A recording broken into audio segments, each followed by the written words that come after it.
모르는 게 참 많습니다. 하나님께서 우리에게 은혜를 베풀어 주셔서 우리 삶의 주변의 모든 것, 그 어느 것이라도 사용하여 주셔서 우리를 인도해 주시고 우리의 마음을 다져 주실 때에 우리는 또다시 그 속에 하나님의 은혜를 보게 됩니다.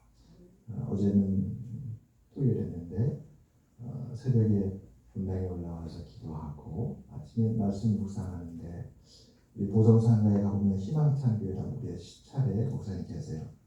올해 69세십니다. 69세.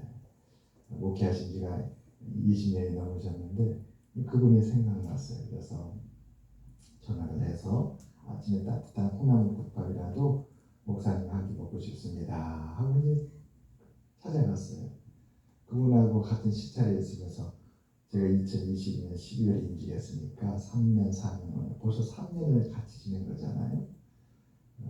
거기는 본당에 있고 옆에 선교센터가 있는데 선교센터를 갔더니 목사님께서 그거 이제 책상과 의자가 있어요. 그러더니 제가 이 커튼이 뭡니까? 그랬어요. 그러니까 파티션으로 칸막이를 하고 그 안에 책상과 의자가 있고 그 뒤에 무슨 커튼이 있는 거예요. 목사님 이게 무엇입니까? 했더니 이거요 하면서 이렇게 열어서 보여주는데 거기에 텐트가 있는 거예요. 텐트가 1인용 텐트가 깜짝 놀랐어요. 목사님 하시는 말씀이 저는 금요일 날 지낼 때 9시부터 금요 기도회 끝나고 나면 집에 안 가고 여기서 잡니다. 여기 1인용 침대가 있는데 외풍이 심하니까 거기에 이렇게 텐트를 놓고 텐트 안에서 잔다는 거예요. 외풍을 막으려고. 그 목사님의 열정과 주님을 향한 그 사모함과 교회를 세우려는 그분의 그런 사명감을 보니까 제가 큰 도전이 된 거예요. 이렇게 금요일에 주님은 집에 가지도 않으시고 온전히 기도하면서 밤을 새시고 이렇게 누추한 텐트에서 잠을 주무시면서 지금까지 이렇게 목회하고 계신 어쩌야 한 번도 이런 말 안 하셨을까? 이런 말을 옆에 저희한테 한마디도 안 했어요. 하나님께서 오늘 나에게 이 모습을 보여주셔서 나를 위로하고 나에게 힘이 되고 하나님께서 붙들어 주시구나. 하나님의 섭리에 감사했습니다. 그 교회는 삼각교회예요. 보성상가 4층에 있어요. 옆에 보면 사람들이 많이 왔다 갔다 하죠. 참 열심히 이제 은퇴를 준비하신다고 하더라고요. 이제 6년 남았으니까. 그럼에도 불구하고 항상 열정을 가고 뭐든지 배우려고 하시는 그런 목사님이 있습니다. 그래요. 우리가 하나님께 초점을 맞추고 하나님께 귀를 기울이고 하나님을 향하여 하는 것은 이런 하나님의 은혜와 인도하심이 있기 때문이 아닌가 싶습니다. 사모하는 마음으로 기도를 통하여 하나님께 초점을 맞추고 그리고 우리에게 말씀으로 이렇게 말씀하시잖아요. 그 말씀을 붙들고 묵상할 때 하나님은 우리에게 이와 같은 생각입니다. 전혀 예상하지 못했던 그런 은혜들을 우리에게 주시는 걸 볼 수가 있습니다. 오늘 시편의 제목을 행복을 찾는 인생이라 이렇게 제목을 잡았습니다. 행복을 찾는 인생. 행복은 어디에 있는 것인가? 어떻게 해야 행복을 찾는가? 오늘 시편 1편을 쓴 이 시편 기자는 시작을 이렇게 합니다. 복 있는 사람은 앞에다가 행자만 붙이면 행복이잖아요. 행복한 사람은 다시 말하면 행복을 찾는 사람은 이렇게 되겠죠. 도대체 행복하고 행복을 찾는 사람은 어떤 사람인가? 어떤 사람이 행복에 이르는가? 오늘 이렇게 두 가지를 말씀하십니다. 1절은 행복에 이르지 못하는 사람이에요. 행복을 찾지 못하는 사람입니다. 2절은 마침내 행복에 이르고 행복을 찾은 사람입니다. 이렇게 두 가지 모습이 대조가 되겠습니다. 행복에 이르지 못한 사람은 어떤 사람인가? 오늘 말씀 이렇게 말씀하지요. 악인들의 꾀를 따르는 사람. 악인들의 꾀를 따르는 사람. 거꾸로 말하면 죄인들의 길에 서는 사람. 죄인들의 길에 서는 사람. 또 오만한 자들의 자리에 앉는 사람. 여호와의 율법을 즐거워하지 않는 사람. 여호와의 율법을 묵상하지 않는 사람. 이 사람이 바로 행복에 이르지 못하고 행복하지 못한 사람입니다. 그러면 행복한 사람은 누군가? 오늘 1절과 이렇게 우리에게 고백하잖아요. 행복한 사람은 악인의 길을 따르지 않는 것, 죄인들의 길에 서지 않는 것, 오만한 자들 자리에 앉지 않는 것, 그리고 여호와의 율법을 즐거워하여 그 율법을 주야로 항상 묵상하는 사람. 아멘. 어제 아침에 콩나물국을 같이 먹고 올라와서 차를 마시면서 그 목사님하고 이제 목회에 대한 얘기를 한 시간 좀 넘게 한 것 같아요. 거의 한 시간. 그분이 이제 그분 목회의 핵심을 얘기하는데 이 말씀을 그분이 다시 증거해 주더라고요. 목사님, 저에게 열악한 것이 다 많습니다. 그렇지만 주야로 매일같이 항상 기도와 말씀에 힘쓰려고 합니다. 그래서 주님을 바라보고 주님을 배우고 주님을 닮아가려고 노력합니다. 그럴 때에 성도님들이 저를 통하여서 예수님의 모습이 어떤 모습인지, 예수님의 가르침이 어떤 가르침인지 이렇게 흘러나가도록 저는 노력하고 있습니다. 시편 1편 1절과 2절 말씀을 한 1시간 넘게 저한테 얘기하는 거예요. 어떻게 하나님께서 오늘 주일 말씀, 이 말씀인지 아시고 그분을 통해서 그분이 살아가셨던 그 체험을 저한테 말씀해 주시는데 바로 시편 1편 1절과 2절 말씀을 해주시는 거예요.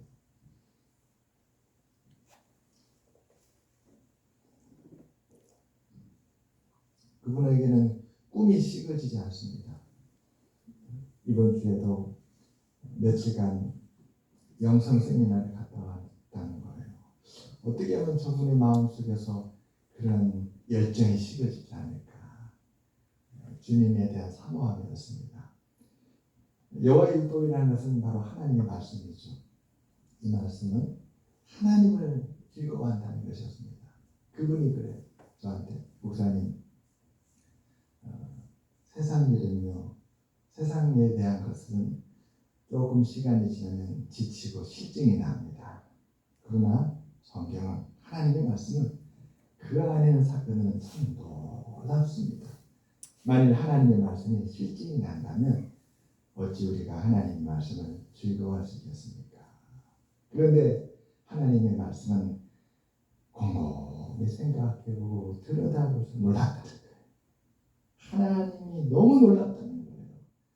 자신에게도 인간적인 속성이 있기 때문에 때로는 세상이 더 달콤하고 좋아질 때가 있대요. 그럴 때마다 다시 마음을 돌려서 하나님을 본답니다. 그리고 하나님께서 하셨던 일을 되새겨본대요. 그럴 때 얼마나 하나님이 놀라운지 다시 깨닫게 된답니다. 그 마음을 이 시편 기자도 똑같이 이렇게 기록해 놓은 것입니다. 복 있는 사람은 이러이러한 사람이다. 이걸 원문으로 보게 되면 이 시편 1편의 시작은 이렇게 시작됩니다. 그것을 원문으로 번역을 한 것을 보게 되면 오 이러이러한 사람의 복이요 이렇게 기록이 시작된다고 해요. 우리 한국의 성경은 번역되는 과정에서 조금 우리 정서에 맞게끔 수정이 된 것입니다. 원문을 원래 그대로 해석을 하면 오 이러이러한 사람의 복이요 이러이러한 사람을 연구해 보니까 정말 이런 사람이 복된 사람이었구나. 나중에 결말을 보니까 더 확실하더라. 여러분 우리가 시작도 중요하지만 결말이 중요하잖아요. 이 길을 간 사람이 끝에 어떻게 되었느냐가 너무나 중요하지 않습니까? 성경에 보면 다윗이라는 사람은 참 놀라워요. 하나님은 이 다윗에 대해서 어떻게 증거해 주냐면 이 다윗은 그의 존귀함을 나이가 들고 몸이 쇠약해질 때까지 일평생 잃어버리지 않았다고 그렇게 기록되었어요.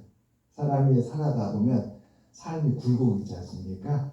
흥할 때도 있고 쇠할 때도 있고 올라갈 때도 있고 내려갈 때도 있잖아요. 근데 다윗은 놀랍게도 그렇게 기록되었어요. 하나님이 그의 평생에 존귀함을 잃지 않게 했다. 이스라엘의 많은 역대 왕들이 있지만 왕들의 그 마지막에 참 불행한 왕들이 너무 많습니다. 그런데 하나님은 솔로몬이라는 아들을 세워서 다윗의 노년이 조금 더 약해지지 않게 했습니다. 그의 아들 솔로몬으로 왕위를 계승하고 나라를 튼튼하게 세워서 다윗 때보다 더 부강한 나라가 되었죠. 하나님은 다윗을 이렇게 사랑해 주셨습니다. 그 비결이 뭔가? 그는 참 복된 사람이었는데 바로 시편 1편 1절과 2절이 우리들에게 다윗을 위해 보여주는 것입니다. 악인의 꾀를 따르지 아니하고, 악인의 꾀라는 것이 거짓된 꾀잖아요. 우리를 속이는 것입니다. 좋은 것처럼 우리에게 소개하지만 그 뒤에는 우리에게 얼마나 해롭다는 것을 보여주지 않고 숨기고 좋은 것처럼만 보입니다. 그러니까 꾀가 되는 것이죠. 그걸 따르지 말아야 되는데 하나님께 초점을 맞추고 있기 때문에 선악을 분별해서 그 악인의 꾀를 따르지 않는다는 거예요. 죄인의 길에 서지 아니하며. 자문에 보게 되면 악한 자가 꾀는데 이렇게 꾀잖아요. 우리가 전대 하나만 놓자. 그리고 우리가 빼앗은 것을 너와 내가 함께 공유하자. 이렇게 꾀합니다. 사문 1장에 보면 그런 말씀이 나와요. 언뜻 들으면 너무 좋은 거죠. 그래 너와 내가 얻은 것을 함께 공유한다. 참 좋네. 내가 혼자 얻는 것보다 우리 같이 힘을 합해서 얻으면 더 많은 걸 얻겠네. 그런데 그게 잘못된 거라는 거죠. 남의 것을 그렇게 약탈을 해서 빼앗는데 잠언 1장은 마지막에 그렇게 말씀하죠. 이익을 탐하는 자는 그의 생명을 잃을 것이다. 그렇게 나옵니다. 그러니까 주인의 길은 어떤 길입니까? 처음에는 우리를 부유하게 하는 것 같지만 마지막 마침내는 우리의 귀한 생명을 해하는 길이죠. 그러한 죄인의 길에 서지 아니하고 오만한 자가 자리에 앉지 않는 것. 여러분 법정에서 오만한 자 어떻습니까? 요즘 우리나라도 법정이 치열합니다. 요즘 법정만큼 바쁜 데가 없을 것 같아요. 그래서 법정에 보면 어때요? 분명한 증거 앞에서도 부인하잖아요. 이게 바로 오만한 겁니다. 분명한 증거가 있는데도 불구하고 그것을 거꾸로 부인하고 한마디 받아들이지 않는 거. 오만한 자리에 앉는 것이지. 그러면 어떻게 됩니까? 그에게는 긍휼과 자비가 베풀어지지 않는 것이죠. 오만한 자리는 자기의 무죄를 증거하는 것 같아서 승리의 길인 것 같지만 그 길은 놀랍게도 하나님의 긍휼하심과 자비를 받을 수 없는 길이에요. 누가복음 23장에 그 주님 십자가에 못 박힐 때 함께 십자가에 달린 강도가 주님 앞에 주님의 긍휼을 구합니다. 주여 당신이 한 일 중에 이러한 형벌을 받을 만한 일이 하나도 없는 줄 내가 합니다. 그러나 우리는 이러한 형벌을 받으면 마땅한 사람입니다. 다만 바라오기는 오늘 당신은 천국에 갈 줄 믿습니다. 천국에 갈 때에 나를 불쌍히 여겨서 생각해 주세요. 이게 마지막 자신의 죄인됨을 고백하고 주님 앞에 은혜를 구했더니 주님은 놀라운 말씀하십니다. 참 놀라워요. 그 부분도. 여러분 그렇지 않습니까? 생의 마지막 순간이에요.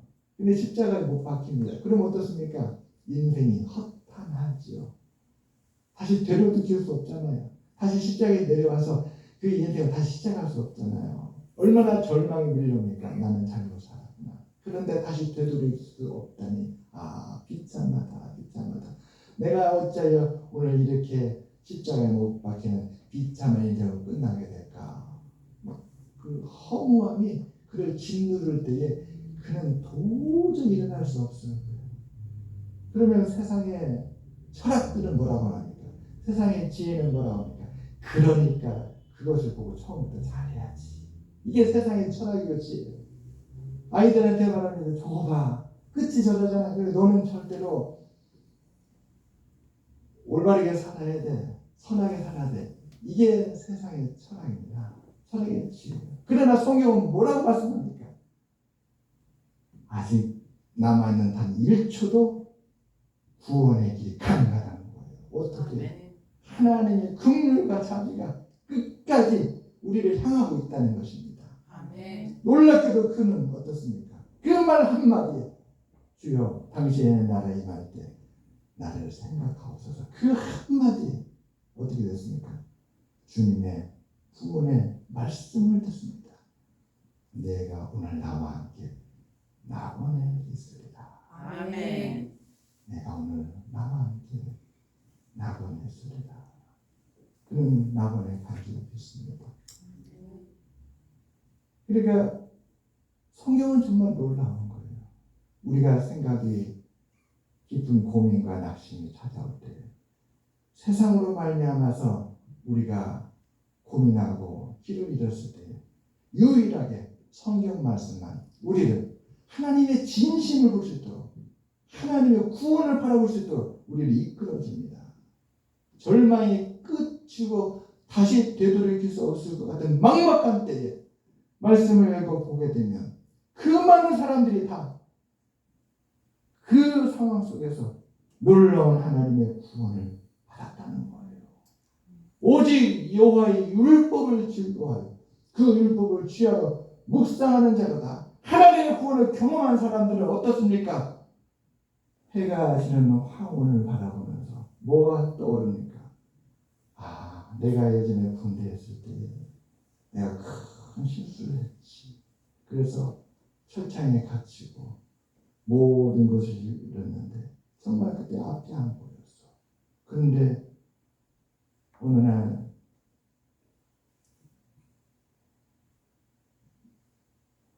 위로하는 공연단이 찾아왔는데 일정을 바꿔가지고 공연을 하러 왔다. 그리고 예배를 드렸는데 그 예배가 알고 보니까 나를 위로하시기 위한 하나님의 예배였다. 그리고 나는 그 예배로 말미암아 하나님이 나를 사랑하시고 나와 함께 계시고 나를 위하고 있다는 확신을 들어서 나는 그 다음 나의 가는 길을 두려워하지 않고 갈 수 있었다. 그것이 떠오르는 거 아니겠어요?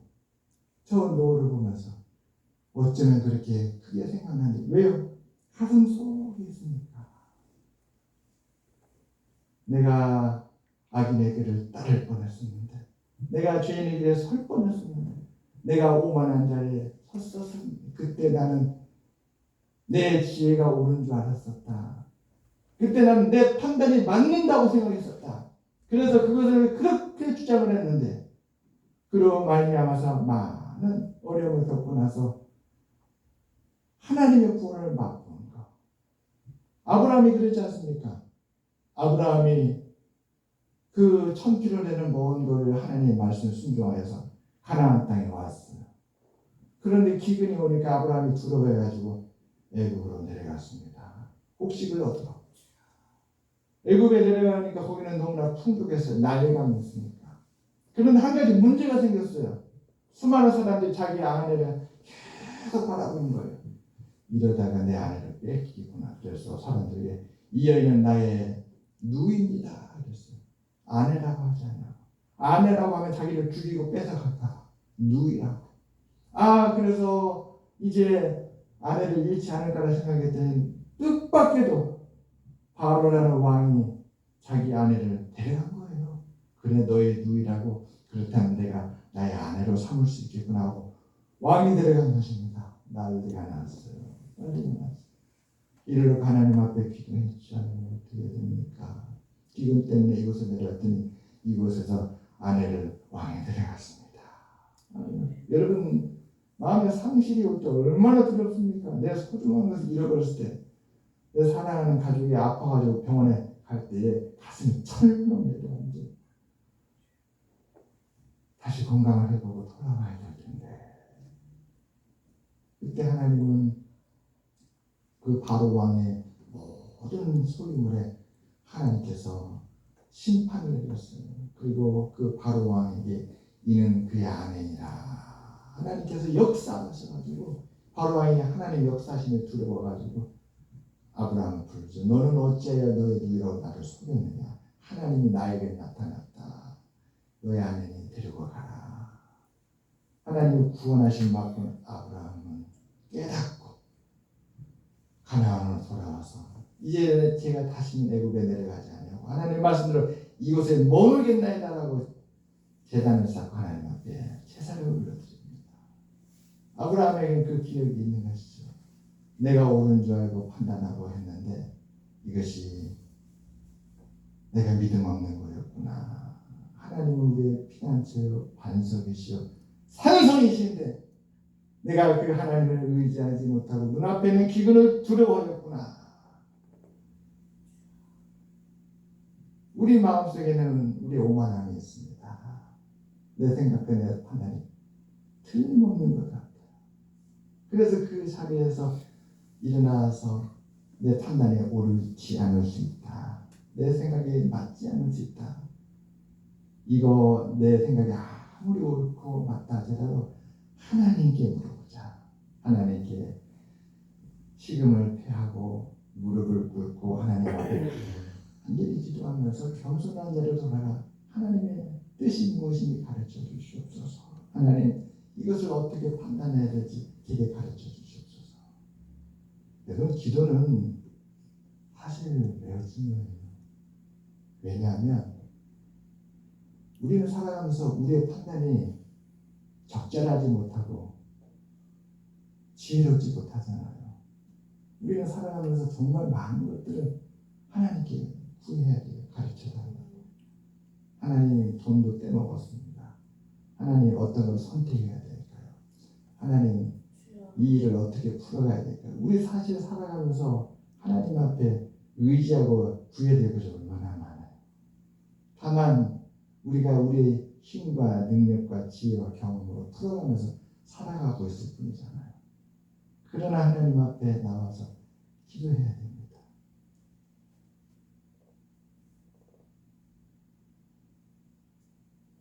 그렇게 하나님을 의지하고 말씀을 붙들고 기도해 나갈 때에 우리는 행복한 사람, 복된 사람이 될 줄 믿습니다. 아멘. 존 뉴턴의 시입니다. 보라, 생수의 강이여 영원한 사랑으로부터 흘러나와 아들과 딸들에게 충만히 공급해 주니 부족함이 없고 모든 부러움이 사라지도다. 그런 강이 항상 흘러 가람을 채워주니 그 누구가 넘어지랴. 언제나 베풀어 주시는 주님처럼 은혜는 시대를 넘어 절대로 다함이 없으리라. 얼마나 아름답고 복된 시입니까? 하나님이 주시는 은혜의 강물이 차고 넘치며 시대를 따라 흘러가요. 오늘도 그 은혜의 강물이 우리를 향하고 있는 줄을 믿습니다. 그러므로 악인의 꾀가 아무리 좋아 보여도 따르지 마시기 바랍니다. 그럴 때마다 하나님의 은혜를 주의 말씀을 통하여 묵상하는 거예요. 그 기근의 땅에 쓸모없는 땅 같다고 했지만 살기 있는 땅 같았지만 하나님께서 이삭에게 나타나서 내 계명과 율법을 순종했던 아브라함, 내가 그에게 약속했다. 이 땅을 주겠다고 이 땅에 머물라. 그랬더니 어느 해 농사를 했더니 100배가 나고 100배가. 이건 사람이 한 것이 아니라 하나님이 하신 것이죠. 아멘. 다윗이 전쟁을 하는데 그 일야단 곳에서 싸움을 했는데 자신이 마음으로는 빼앗긴 가족을 되찾기 위해서 달려가서 어서 싸우고 싶었지만 하나님을 경외하기에 다윗은 먼저 하나님 앞에 무릎 꿇고 기도했습니다. 하나님, 제가 가족들을 되찾아오기 위해서 그 일야로 올라가 싸워야 될까요? 말아야 될까요? 경인중학교에 우리 장경 목사님이 목사님들과 식사하는데 제가 좀 일찍 갔어요. 일부러 한 20분 먼저 예의를 갖춰서 어떻게 갔더니 목사님께서 벌써 왔냐고 그러면서 담화를 하는데 첫 번째 담화가 저를 위한 담화였어요. 저를 위한 담화. 목사님도 그러신 거예요. 목사님 미가서의 미가 선지자를 보세요. 왕이 하나님 앞에 말씀을 듣는데 전쟁에서 틀림없이 왕이 패할 것입니다 라고 미가 선지자가 하나님의 말씀을 전하는데 다른 모든 이들은 왕의 마음에 아첨의 말로 왕의 귀에 좋은 말을 들려주기 위해서 왕이야 전쟁에 나가면 틀림없이 승리할 것입니다. 사람의 말을 갖다가 다 했다는 거예요. 그러나 그렇게 왕을 위해서 사람의 말을 하는 그 가운데 미가 선지자는 하나님의 말씀 정반대의 말씀은 이 미가 선지자는 생명을 내놓고 했다. 그러면서 저한테 그래요. 목사님 반드시 하나님 말씀 꼭 전해야 됩니다. 그것이 귀에 가시가 되고 마음의 못과 같이 바뀔지라도 아프더라도 그 말씀은 생명의 말씀이며 하나님의 뜻입니다. 반드시 피하면 안 됩니다. 사람을 보고 목회하는 것이 아니라 종이기 때문에 하나님의 세우신 뜻대로 하나님의 말씀을 하는 것입니다. 그런 말씀을 그 자리에서 저한테 할 줄 꿈에도 몰랐어요. 꿈에도. 그러면서 그분이 하신 말씀이 두 번째가 저는요 정말 가치 없는 사람이에요. 제가 목회자 됐다는 것 자체는 천지개벽입니다. 저같이 배운 망덕하고 저 같은 그런 깡패가 없었고 저같이 쓸모없는 제가 지금도 하나님 앞에 늘 기도하는 것은 써주시는 것만으로 감사하기 때문에 그렇습니다. 써주시는 것만. 그러니까 이런 고백은 무엇입니까? 그 마음에 악인의 길을 죄인의 길을 오만한 자를 따르는 것이 아니라 하나님께 마음을 두고 하나님께 쓰임받고 하나님이 하시는 일을 위해서 섬기고 주의 영광을 위하고 그래서 그런 마음에 각오가 서 있으니까 하나님께서 뜻을 이대로 이루실 것입니다. 이 하나님의 뜻에 초점을 맞춰 나가는 그런 목회를 하게 되는 것. 그래요. 우리들도 오늘 이 말씀처럼 하나님의 말씀을 따라가면 하나님은 우리를 절대 실수하지 않으십니다. 아멘. 하나님은 우리를 실망시키지 않으십니다. 아멘. 우리가 작은 교회이고 오늘 또 빈자리가 많지만 낙심하지 않냐고 이 자리 우리가 하나님께 드리는 자리잖아요. 하나님께 예배 드리는 자리인데 하나님께서 이 예배를 주시고 우리를 인도해 주시리라 믿습니다. 아멘. 기도하겠습니다. 하나님 아버지 오늘 여기 예배를 하나님 앞에 드릴 수 있게 해주셔서 감사합니다.